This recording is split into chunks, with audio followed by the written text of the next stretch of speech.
Telangana BJP ఆఫీసులో కిషన్ రెడ్డి మాట్లాడుతున్నారు. Live లో చూద్దాం.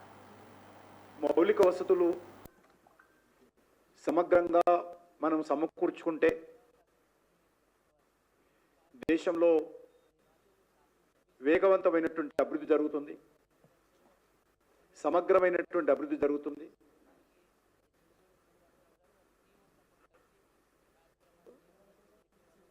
ఉపాధి అవకాశాలు మెరుగుపడతాయి. ఈ దృష్టిలోనే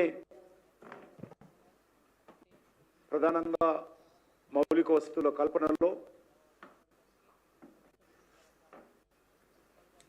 అది రోడ్ కనెక్టివిటీ కానీ, రైల్ కనెక్టివిటీ కానీ, ఎయిర్ కనెక్టివిటీ కానీ, వాటర్ కనెక్టివిటీ కానీ, లేక టెలికనెక్టివిటీ కానీ, వీటిపైన కేంద్ర ప్రభుత్వము అత్యంత ప్రాధాన్యత ఇచ్చి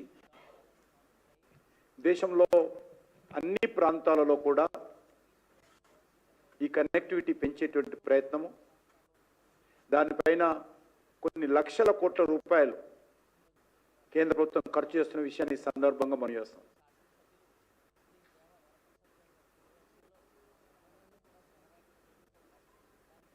ముఖ్యంగా ఈ యొక్క మౌలిక వసతుల కల్పనలో జాతీయ రహదారుల అభివృద్ధి చాలా వేగవంతంగా జరుగుతూ ఉంది.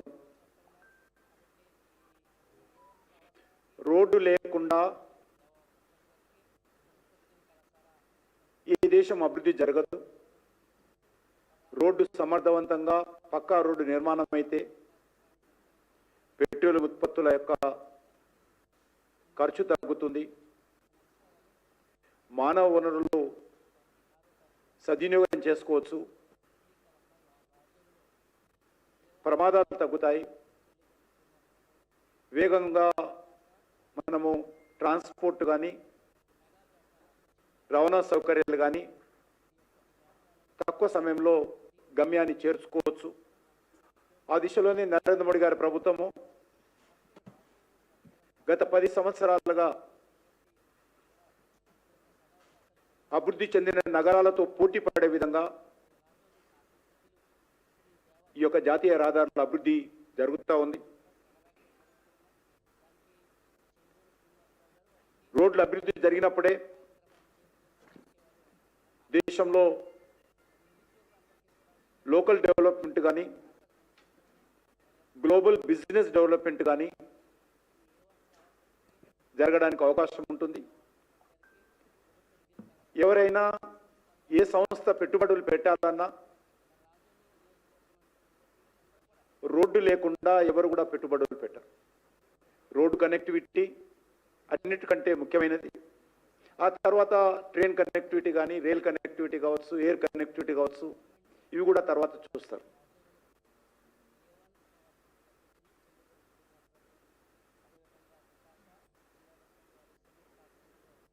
వాజ్పేయి గారి హయాంలో మొదటిసారి భారతీయ జనతా పార్టీ ప్రభుత్వం ఉన్నప్పుడు స్వర్ణ చతుర్భుజ్ పేరుతో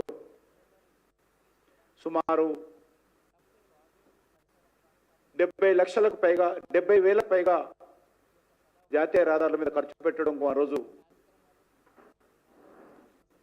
కేంద్ర ప్రభుత్వం ప్రయత్నం చేస్తే చాలామంది నవ్వుకున్నారు.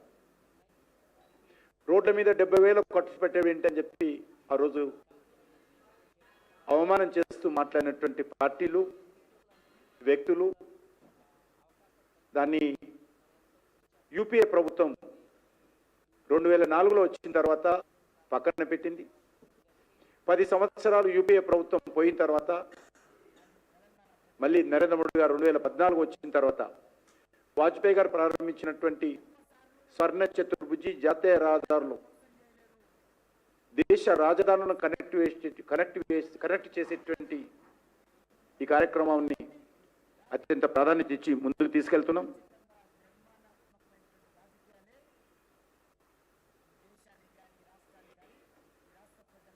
రాష్ట్ర రాజధానులతో కనెక్టివిటీ చేయాలనుకున్నటువంటి ఈ యొక్క జాతీయ రహదారులు ఈరోజు దేశంలో ఉన్నటువంటి జిల్లా కేంద్రాలను కూడా కనెక్టివిటీ చేసేటువంటి ప్రయత్నంలో ముందుకెళ్తా ఉన్నాం.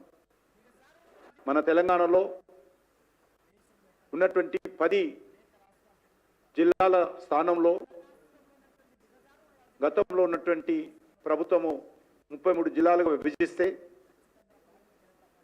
ఆ 33 జిల్లాలలో 32 జిల్లాలతో తెలంగాణలో నేషనల్ హైవేతో జాతీయ రహదారులతో ఈరోజు నరేంద్ర మోడీ గారి ప్రభుత్వము కనెక్ట్ చేసిందనే విషయాన్ని ఈరోజు మనం చేస్తా ఉన్నాం. Out of 33 districts national highway ఈరోజు 32 జిల్లాలలో కేంద్రాలతో తక్కువ సమయంలోనే పూర్తి చేశామని సందర్భంగా మనం చేస్తున్నాం.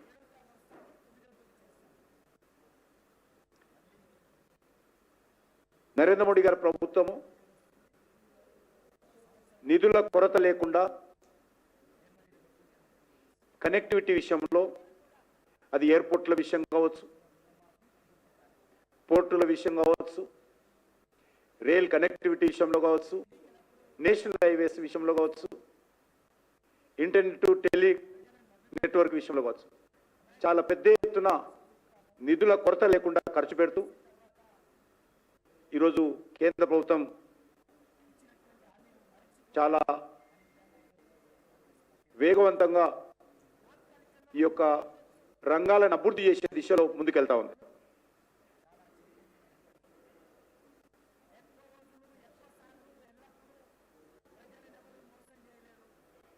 2014లో మన తెలంగాణ రాష్ట్రంలో 2500 కిలోమీటర్ల జాతీయ రహదారి ఉంటే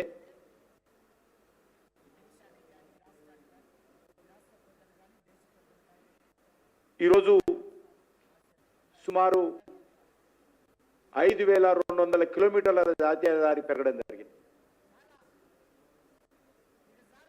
అనేక కొత్త ప్రాజెక్టులు ప్లానింగ్లో ఉన్నాయి. గత 10 సంవత్సరాలుగా 1,26,485 కోట్ల రూపాయలు కేంద్ర ప్రభుత్వము జాతీయ రహదారుల మీద ఖర్చు పెడతా ఉంది.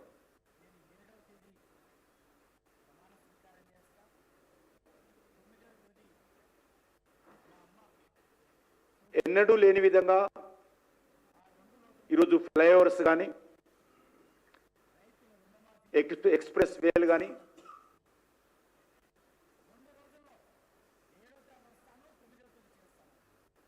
రింగ్ రోడ్లు కానీ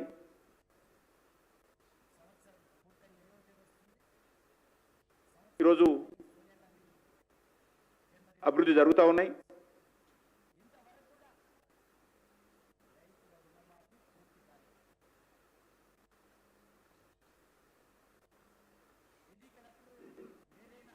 ముఖ్యంగా నరేంద్ర మోడీ గారి నాయకత్వంలో చాలా వేగవంతంగా జాతీయ రహదారుల ద్వారా దేశంలోని అన్ని ప్రాంతాలకు కనెక్టివిటీని పెంచుతున్నాం. అవసరమైనటువంటి అన్ని ప్రాంతాలలో కావలసినటువంటి కొత్త రోడ్లకు ట్రాఫిక్ ఉండి రోడ్డు లేదు అనేటువంటి ప్రయత్నం